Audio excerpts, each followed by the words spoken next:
College football nerds here talking top 10 for week 13, and want to remind y'all, because sometimes some people see these videos because they come out first or second and miss some of our other stuff. We've got this week an LSU Ohio State hypothetical where we run our computer model through it and discuss kind of that matchup. It's totally a hypothetical, obviously, and then we are doing a preview of the Ohio State and Penn State matchup, which is a big one. We're doing this top 10, maybe another video or two after that, but just y'all keep an eye out if you're watching this one first. Josh, I want to remind everybody this week, because I think this week more than ever, our top 10s are going to start to diverge again from what people expect, what people think is fair, what people are known to see in the AP voting, even the CFP voting. But just want to remind y'all that we kind of look at the teams where they are, and if they're close, we want to compare how they would do with team schedule. Obviously, we look at resume. There is a lot of eye test there. We care how you do against crappy teams. We care how you do against good teams. We don't just roll it up and say you've beaten 9 teams or you've lost to 4 teams or whatever. So keep that in mind as we go through these before y'all kill us in the comments. This week, we're going to go 10-1 because there's been a few commenters asked for it, and we're nothing if not here for fan service. All right, Josh, my top 10 starts with number 10, Baylor. I will let everybody know that Baylor, in my mind, just edged out Minnesota. The loss to Iowa, I actually called it. I do some picks with another friend of mine. I know I cheat on you a little bit with that. And I said Iowa would beat Minnesota this week. I wasn't surprised, but that doesn't mean I think Minnesota's a terrible team. So they didn't tumble that far for me. But Baylor showed me something. I tweeted that even though we picked Baylor to lose this game against Oklahoma, what they did in this game solidified to me more than all of their other wins. This loss told me that the quality of who Baylor was not just a function of their schedule, which to this point we could have made an argument, and we did make an argument, that might be who they are. But for me, the Oklahoma game sort of moved them up in my mind. They actually did. I don't think they were in my top 10 last week. So give me your number 10 and tell me, did the same thing happen for you when you saw Baylor play Oklahoma? Did it make you feel even better about them than you felt when they were undefeated? So my number 10 is Minnesota, just slightly edging out Baylor. And I guess to answer your question first, Baylor's performance against Oklahoma did edge them up because their defense did show up against Oklahoma in a way a lot of other teams didn't. Oklahoma did not dominate that game in a way that Oklahoma has dominated everybody pretty much all season. And I think the biggest thing with Baylor in that game, I was encouraged by the way Baylor ended to a certain extent. I was encouraged by the way Baylor started. I wasn't encouraged by a lot of the stuff in the middle. You could see the potential from Brewer to have a good offense. They didn't have a good offense for stretches. That second and half really scared me. And it looked at the end like maybe they would be able to find a way to pull it out, and they didn't. But still, Jalen Hurts is at 7.1 yards per attempt, 4.2 yards per carry. Brooks is at 5.2 yards per carry. No one has been holding Oklahoma under, 10 yards of play in a game, and they were holding them to 6.9 yards for an attempt, 4.4 yards per rush. That defense is legitimate. They are very, very good.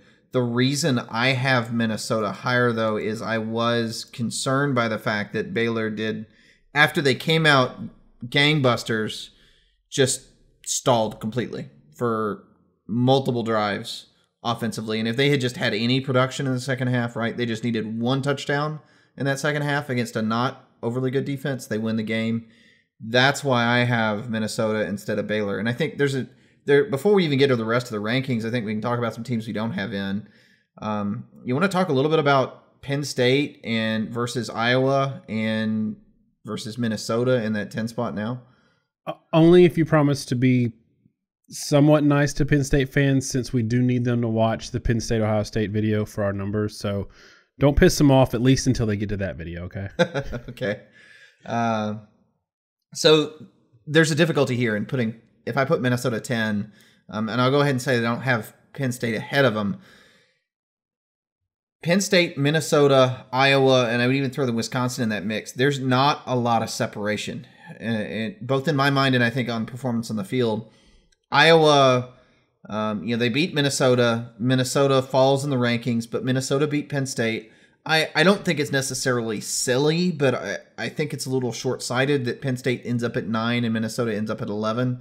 That to me says, I think maybe that pollsters were a little too eager and happy to drop Minnesota after beating Penn State.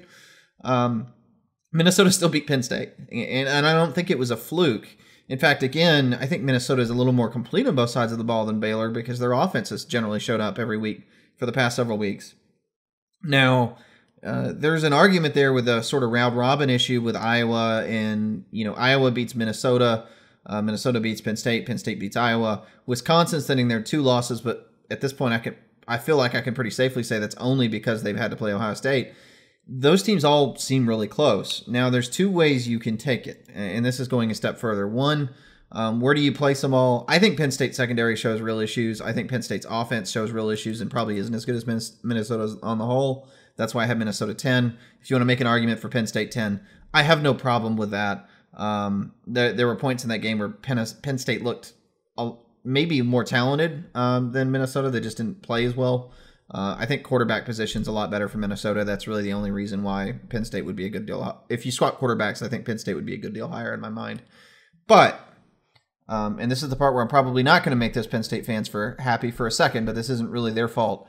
Judging that group of teams is really hard. They've all got losses to each other, but I think importantly, they've only really got losses to each other. And is that a group of teams that's sort of on top of a heap of a bad bottom of the Big Ten? Or is it a group of teams that's all really good and elite on a national stage that only happen to play each other, so they've all knocked each other off? Right, and I think that's the problem. So if you want to know why we have them where they are, we feel like you have to take those early out-of-conference games somewhat at face value. Penn State plays Pitt close, right? Minnesota doesn't play anybody out of conference. Iowa barely beats Iowa State early in the season in a game Iowa State probably should have won, just in terms of quality. I'm not saying that they were necessarily jobbed. Wisconsin beats up on South Florida. I'm not sure that means anything, but I think there's a world here where Pitt and Iowa State are similar to Penn State and Iowa and Wisconsin and Minnesota. And if that's the case, then there's actually an argument that these teams really shouldn't be floating from 10 to 13. They should actually be further down the ranking. But I think you can also make the argument that they really would do well against a lot of other teams and they should be higher in the ranking. That can go either way. So we're just at the 10 spot, but it's worth spending some time there because 10 and everything past 10 is important in a lot of people's minds. So that's why I've got Minnesota 10, and that's why I don't have some of the teams that aren't going to be listed here, why they're not listed. And it's also tough because none of these teams have beaten any teams that have beaten anybody out of conference. You do have the Wisconsin win over Michigan, who beat Notre Dame, but man, you really got to go far down the line to get somewhere. I said, and I'll go ahead and give my number 9 and 8. I said I tweeted Saturday morning that I thought Penn State laying 15 was easy money. I actually took Indiana and those 15 points, even with the backup quarterback. I also took Florida laying 7 over Missouri. I thought that was also easy money, and it was. So I've got Florida number 9 and Oregon number 8. And for me, yes, Florida did win pretty comfortably against Missouri, but that's not a good football team. Oregon handled their business. It's so hard because neither these teams are playing such different schedules, such different, parts of the country, such different everything. But I think Oregon's got a pretty good defense, and they've got an offense that has shown in spurts that it can show up. Both of these teams have struggled a little bit offensively as well. But that's my 9 and 8. Give me your 9 and 8. So we're starting to get a little more similar, even though this top 10 is getting more shaken up. I have Florida 9 and I have Oregon 8. I didn't even have Oregon in my top 10 last week. I was kind of sketchy on them 2 weeks ago. The close game to Washington State, close game to Washington before then. But they've handled their business the past couple weeks. A lot of that, I think, has had to do with the improvement in the run game. Verdell has kind of taken the team on his back a little bit. I felt like he was really the linchpin, he and Dye in that game. I say Verdell, but it was he and Dye. that really made that machine work. And Justin Herbert, he puts up 11.9 yards per attempt, but he's had good numbers in games off and on. I thought the thing that was important was that the run game was consistent. Even though Arizona, I felt like, was playing the run, they still got theirs, and that let them open up the passing game because they had one-on-one opportunities and the receivers could capitalize. Beyond that, I do agree with you. Florida's playing low-key good football. They have been a consistently good team with Trask. I don't know that they're an elite team in the terms of playoff composure sort of thing, but they're already kind of out of that with multiple losses. I think they're still definitely a top 10 team. It's not the janky Florida we have seen. I do think the defense has a little bit of issues like we've talked about before, but they're still a really good football team. So number 8 is Oregon. Number 7 is my big old trigger warning for everybody. This is where things get a little bit squirrely. And I want to give a caveat here. We rank teams on where you are right now, who we think you are right now, in addition to what you've done this year. And right now, I don't think Alabama beats Oklahoma with Mac Jones at quarterback and all of the injuries on the defensive line. So I've got Alabama at number 7, and people are going to kill me and say that's not fair. They can't help that they had a quarterback that got hurt. But look, if you're telling me Alabama is better than number 7, then you're telling me for sure you think Alabama beats these other teams, and I don't think they do. Right now, Alabama is probably going to be about, if I had to guess, about a 5.5-point favorite over Auburn, and I still don't feel great about that. If I wouldn't touch that with any money. Especially with the defensive line injuries. It's not just that Tua's out. Tua was that backstop for that defense that's going to give up points even against some not so great offenses. Auburn's got a bad offense, but Oklahoma's got a really good one. With Alabama healthy, and when I say healthy, I still say they don't have Dylan Moses. They're out, Josh McMillan. They're out these linebackers. Do we think now, with even more injuries on the defensive line, Alabama doesn't give up 35 to Oklahoma? Are we sure that Mac Jones is putting up 35 points on Oklahoma? I'm not sure. So I've got Alabama at number 7. I'll be interested to see what they do against Auburn. If they do score some points against Auburn and the defense isn't shaky, then I'm well within my rights because it's my show to move them up. But right now, I think that's fair. So I've got Bama at number 7, and then number 6, I've got Oklahoma, right on the edge of being considered for the playoffs again after that win against Baylor. They showed me a lot against Baylor. I don't love that this is the second time they've gotten down by 25 points this year. This time they came back. They got a good win, so they moved up in my book. Give me your 7 and 6. My 7 and 6 are also Alabama and Oklahoma. Again, we didn't really necessarily try to do this. Same rationale, really. With Tua at quarterback, Alabama's offense was, if they weren't the best in the country, they were probably the second best. And we've taken some heat from LSU fans because we feel like maybe their offense is slightly better than LSU's. But I think that's realistic. The problem was Alabama's defense was not as good as LSU's. We saw that in the game coming out of it. And we say they were slightly better. That was coming out of the LSU game. It just really came down to me the fact that LSU could actually play defense more consistently. That was dependent upon Tua Tagovailoa making that offense a number 1 or number 2 unit in the country. If they're more like a number 10 unit, which is still an elite unit or a very, very good unit, that defense isn't good enough. And something that we both share the Twitter account, I tweeted was the kind of overrated point is that Tua's injured. An underrated point, Alabama may be out their entire starting defensive line against Auburn. They had 4 injuries again in that game against Mississippi State. They lost Tua, obviously, and that's the national story, but I think just as important, they lost 2 of 3 starters on the defensive line, and those were the only 2 that were left from the group that started the season or was their fall camp. And they lost Henry Ruggs to either bruised or broken ribs. So that's not good. And Alabama was already struggling in the front 7. If they're that beat up, I just don't think they're going to stop people from scoring points. And to your point about putting up 35 on Oklahoma, I think the problem is that they'd have to put up 45 to 50 on Oklahoma right now, given their defense. And I just don't think they can do it. I think they're a unit that can put up 35, personally. I think they're good enough to put up 35. I think they're good enough to put up 40 in Oklahoma.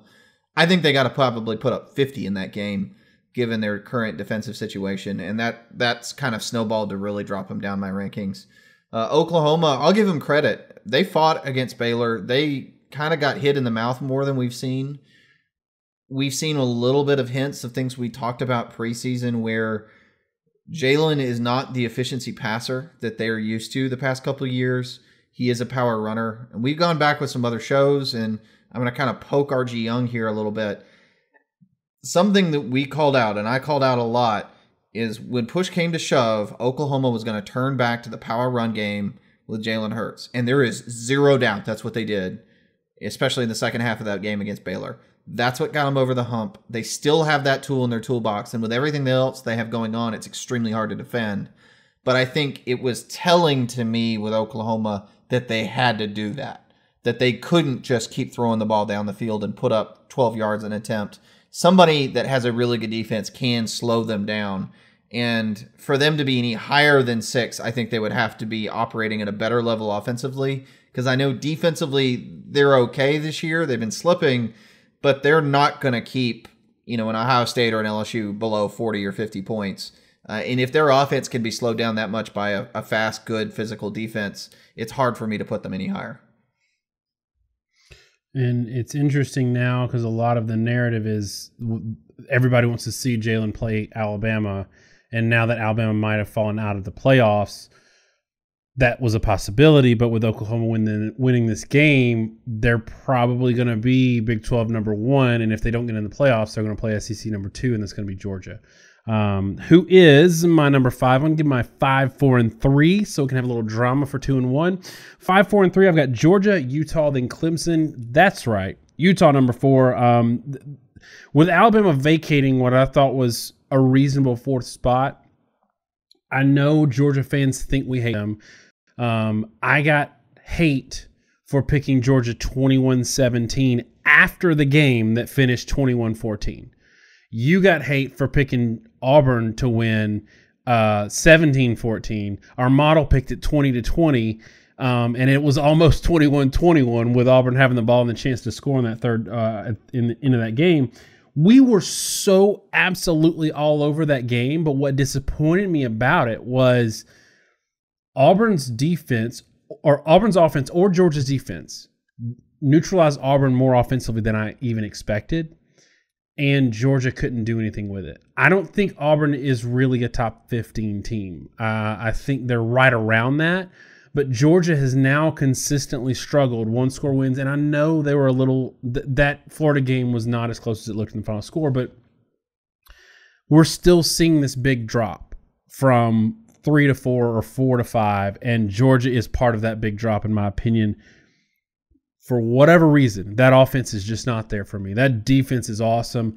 They need a new offensive coordinator because Jake Fromm and those running backs are too good to struggle like that. Utah at 4, they handle their business. We wanted to see this from Utah all year. I still think UCLA is a bad team, but Utah drilled them. They absolutely drilled them, and they have handled their business more than Oregon this year. I changed my ranking last week while we were recording this. I don't understand why Utah is ranked behind Oregon other than name brand. And then Clemson number 3 is still my obvious, although I will say, and I do hate that Clemson got to face a weakened Wake Forest, which is already bad enough that they're playing Wake, but you got Wake without key players. That's a little frustrating. But Clemson's good. I mean, Clemson's part of that upper.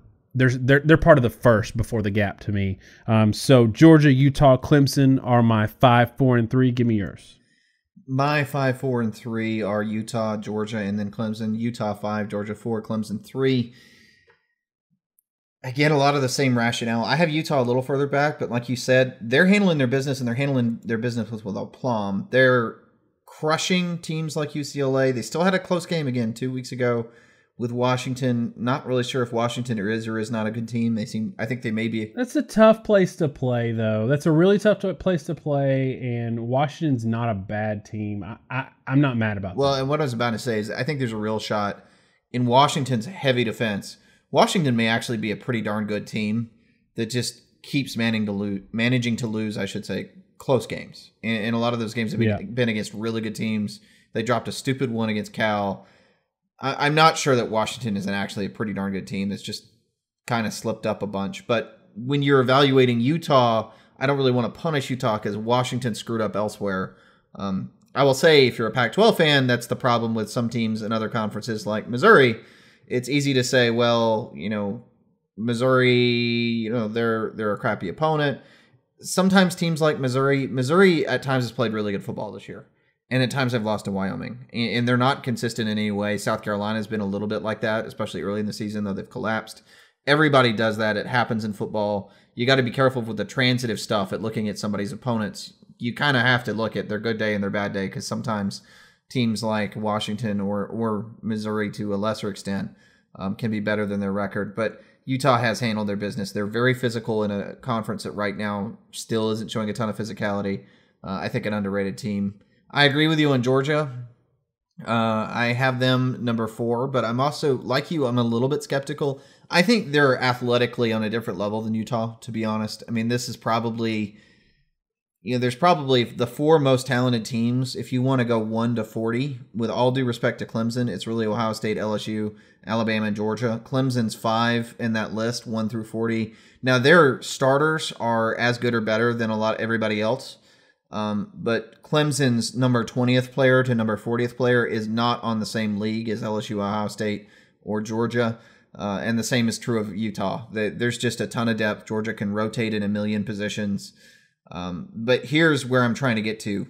We were tweeting backwards and forth with somebody, and they're talking about Nix and that situation, the quarterback position. How many quarterbacks has Georgia actually faced that are better than Bo Nix? I mean, they faced a backup at Kentucky. I guess Trask, wide receiver. Yeah, he's a wide receiver. It was not even the backups. The backup's backup, right? Trask at Florida, I'll give him that. Missouri's kind of a mess in general. You place a backup or third string guy in South Carolina. Tennessee's quarterback situation's a mess. Arkansas State has not been a good team. Vanderbilt is probably the worst Vanderbilt's been in a long time. Notre Dame, I'm not sure that Book is really a good quarterback.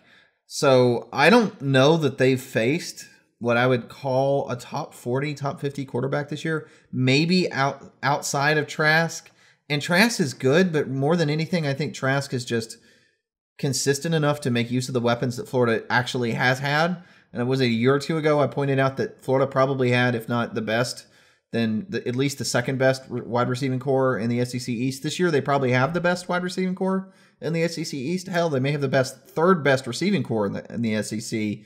I think quarterback play has been holding back a good team. So that's my concern with Georgia, is as much as I have them 4, I'm not really sure how much that defense isn't just a really good all-around athletic defense that's never being pushed in the passing game. So it's making him able to clamp down on everybody in a way maybe they wouldn't be able to do. And I say that to be fair to a team like Penn State that we've had the same criticism. Clemson at 3. Look, it's hard for me to put Clemson higher. They struggled early in the season. They're blowing teams out now. They're also blowing teams out that are dispirited, that have a ton of injuries, and were really not very good to start with. Clemson's probably just not going to be able to move up in my rankings. I think there's always a shot that Clemson can do great in the playoffs. I know all the Clemson fans are going to say we do this every year, and they kind of do, though they were actually better in the first half of the season a couple of years ago. Last year, they struggled early, but not after really Lawrence took over as the starter full time. But they do seem to be kicking it into gear. And that's why I have Utah, Georgia, and then Clemson. So for number 2 and number 1, we said last week that yes, your resume matters, but how you play against everybody also matters. And LSU fans killed us. We had Ohio State number 1. LSU fans have a reasonable argument in resume. And I even acknowledged that when I gave my rankings. Resume matters. It is important. But I'm not convinced that Ohio State wouldn't have the same record with LSU's resume. What I am convinced of, and I know that Ohio State has not played Ole Miss, I am convinced that LSU giving up 38 to Ole Miss would not happen if Ohio State played Ole Miss Saturday. It is partly, I think, because of a hangover from the Alabama game. I think that LSU prepared for Alabama for weeks. think they started preparing in the summer. I think they were beaten up, and that game took a lot out of them emotionally. And Ole Miss is not a terrible team. They're not terrible. They're not great. That being said, there is a wide gap between not terrible and good enough that the number one team in the country should give up 38 points to them. And we're talking about, so for people that don't know, Plumlee's a very good, very fast running quarterback. He ran all over Alabama. He's run all over the SEC this year. My dude ran for 212 yards at 10 yards an attempt at quarterback, but just below that, Ely, the running back for Ole Miss, also ran for 141 at 10.8 yards per. That's ridiculous. So I don't see that happening with Ohio State. So Ohio State is still not my number one. LSU is firmly in number two. I think that offense is going to play with anybody. I don't think that anybody in the playoffs, whatever 4 teams get in the playoffs, none of them are going to be able to just roll LSU because of their issues on defense. There are issues there, but people forget. Everybody wants to compare LSU's defense to Oklahoma's last year. Oklahoma's was in the 90s. They gave up 40-plus to Kansas, Texas Tech, who scored 25 on Ole Miss. They also gave up a 48 to Texas. So that's different from this LSU team. That Oklahoma team had 0 guys, I think, drafted in the top 3 or 4 rounds. LSU has 3 first-rounders on this defense. There is a difference. They're still not a championship defense, but that offense is so good they're going to play with anybody. So LSU number 2, Ohio State number 1 still, and I'm sure I'm going to hear it in the comments from LSU fans, but there you have it. And I agree with you. I also have LSU 2, Ohio State 1. I think we even heard from some fairly reasonable LSU fans that they kind of saw the problem, right? LSU gave up 614 yards to Ole Miss, 402 yards on the ground, 212 passing to a team that can't really throw the ball. Not garbage time. Right, not garbage time at 8.65 yards per play. That's atrocious. It was actually worse than they gave up in the Alabama game, and that game was 8 yards per play from Alabama. You know, we made the point then, and we kind of get crucified for it sometimes. Look, LSU earned the W against Alabama, but there wasn't a huge gap in quality between those two teams. That was my feeling coming out of it. Ohio State has shown they are a complete team week in, week out. They are good offensively. They're good defensively at every position in every way. Moreover, they have some positions where they're flat elite at. Their ability to generate pressure and disruption is something that these other teams can't really match. LSU has had to generate pressure in different ways. They haven't been able to generate pressure organically. Ohio State can do that. Plus, you know, I'm sitting here watching the Ole Miss game, and my thought is, okay, if LSU's struggling this way with Plumlee against an offense that's actually pretty one-dimensional as a running team, how the heck are they going to deal with Ohio State, who actually has top-shelf receivers on the boundary and still has a 5-star elite quarterback and an elite running back in the middle of the field? And, by the way, a much better offensive line than Ole Miss. Oh, and also their defense is not going to let you score 60 points. So, yeah, I mean, and they kind of sleepwalked against Rutgers, and they won 56-21. Now, Rutgers might be the worst team in FBS, okay? I mean, or at least Power 5. They are truly FCS bad, and we could get into a whole other discussion there when people want to bring up FCS teams. But Rutgers is that bad, but Ohio State has been consistently good. I think Ohio State should be number 1. I get why they're not because of the resume question. But if Ohio State and LSU play in the playoff, which I think is likely, you know, the number of top 10 teams that LSU's beaten isn't going to matter a lick. You know, maybe it matters a little bit that LSU's a little more battle-hardened and proven when they start exchanging body blows with Ohio State. But what's going to matter at the end of the day is who's the better team. And we've seen this for several years in the playoffs. Teams that don't necessarily have a great schedule, but beat the crap out of everybody they play, can show up in the playoffs and dominate teams that had a much harder schedule. There's no reason why that can't be the case. Ohio State, just partly eyeball test, partly results. They are a more complete team. They should be number 1 in my view. All right, y'all, that's our top 10. Remember, we're doing an Ohio State LSU hypothetical with our model and a discussion to back it up. So if you want to hear more of that talk, we've got it. And also our Penn State, Ohio State preview is coming at you this week. So check it out. Thanks so much, y'all. Have a great week. Remember to like and subscribe. Get at us in the comments. God bless.